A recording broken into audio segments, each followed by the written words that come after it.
رمضان المبارک، وہ مبارک مہینہ جس میں اللہ کی رحمت بارش کی طرح برستی۔ تمام انسانوں کی مغفرت ہوتی ہے مگر 4 انسانوں کی نہیں ہوتی۔ وہ کون کون سے ہیں؟ آئیے اس ویڈیو میں آپ سے تفصیل سے بات کرتے ہیں۔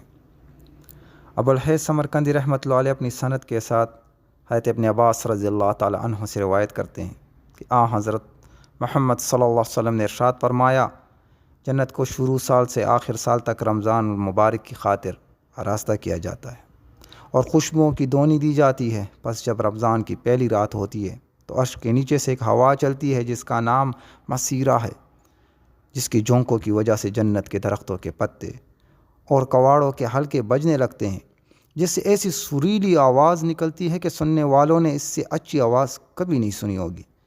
پس خوشنما آنکھوں والی حوریں اپنے مکانوں سے نکل کر جنت کے بالا خانوں میں کھڑی ہو کر آواز دیتی ہے کوئی اللہ